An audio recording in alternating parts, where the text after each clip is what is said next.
जय श्रीमन नारायण, जय श्रीमन नारायण। सीताराम सीताराम सीताराम सीताराम। आप सभी देशवासियों को श्रीदान ट्रस्ट परोपकार मिशन की तरफ से हार्दिक शुभकामनाएं। आपका दिन मंगलमय हो। ईश्वर से प्रार्थना करते हैं कि जो भी खुशियाँ आप अपने जीवन में चाहते हैं वो ईश्वर पूर्ण करें। साथियों, आज का विषय है नारी सम्मान। जिस राष्ट्र में नारी की पूजा होती है वो राष्ट्र सर्वशक्तिशाली राष्ट्र होता है और अपने आप को महान गुरु साबित करने में समर्थवान होता है। साथियों, कल का जो भी घटना आप लोगों ने देखा, जो बांग्लादेश में घटा, बहुत ही निंदनीय है। मैं कड़े शब्दों में इस तरीके की घटना को निंदित करता हूँ। पूरे विश्व को झकझोर देने वाली घटना। साथियों, किसी भी मांग को, किसी भी देश के अंदर में नागरिक को मांग रखना अपना अधिकार होता है। कोई दिक्कत नहीं है, मांग को मांगना चाहिए और सरकार ही इस मांग को पूरा करेगी। बट सरकार के अंदर जो भी सुव्यवस्थित व्यवस्थाएं हैं, जिसमें माननीय उच्च न्यायालय, सुप्रीम कोर्ट सभी कंट्री के अंदर मौजूद हैं।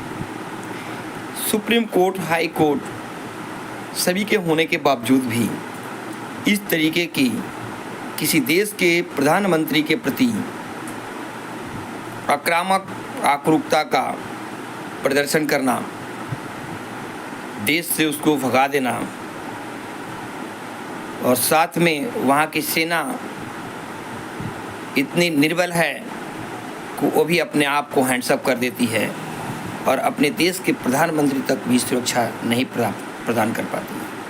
साथियों, ये बहुत दुख की बात है। केवल एक नारी को एक शक्ति नहीं समझा गया, जिसका परिणाम स्वरूप आप देख रहे हैं कि आपके सामने देखने को मिल रहा है कि उसको अपनी जान बचाना भी भारी पड़ रहा है। देश के सर्व सहमति के द्वारा देश में चुने गए प्रधानमंत्री, वो भी एक महिला प्रधानमंत्री के साथ वहाँ का जनता ने क्या बर्ताव किया।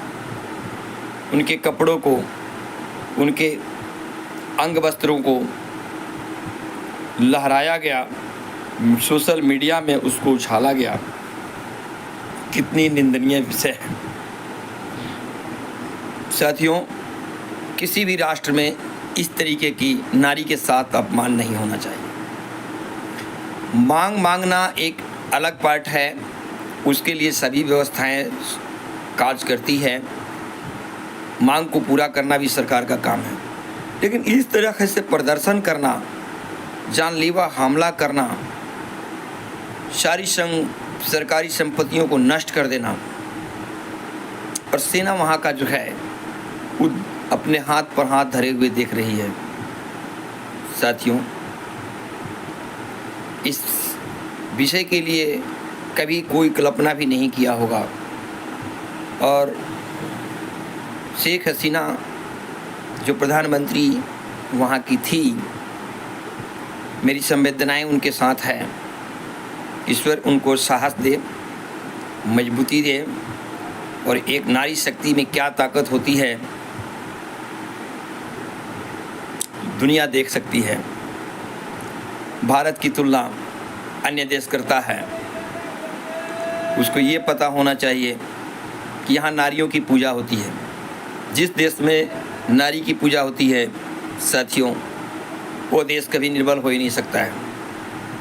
और यदि महागुरु की बात कही जाए तो भारत महागुरु था, महागुरु है और महागुरु रहेगा। यदि किसी देश के प्रधानमंत्री को शरण देने की बात आई तो सबसे पहले भारत ने हाथ बढ़ाया। साथियों, दुश्मन देश के साथ में भी हम लोग एक मित्रवत व्यवहार करते हैं। जब वो किसी भी एंगल पर नहीं मानता है, मजबूर करता है, विवश कर देता है, लास्ट में हथियार उठाने का काम करते हैं। अदरवाइज भारत कभी भी किसी पर पहले आक्रमण नहीं किया है, ये हमारा पूरा इतिहास है। भारत के अंदर तमाम सभी जाति वर्ग के लोग रहते हैं साथियों। जितनी बांग्लादेश की आबादी है उससे ज़्यादा कहीं आबादी हमारे किसी एक स्टेट की है, सोचिए। और उससे कहीं ज़्यादा मुस्लिम वर्ग यहाँ पर निवास करते हैं। सभी जाति संप्रदाय के लोग निवास करते हैं।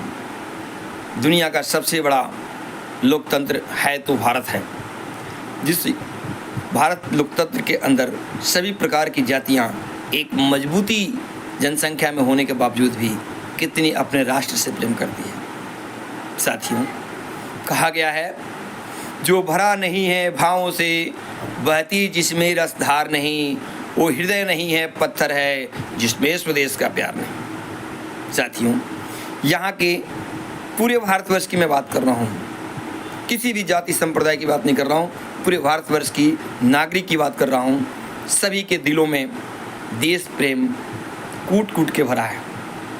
हम देश प्रेमी हों। सबसे पहले हमारा देश है, उसके बाद हमारा संविधान है, उसके बाद हमारा सब कुछ है।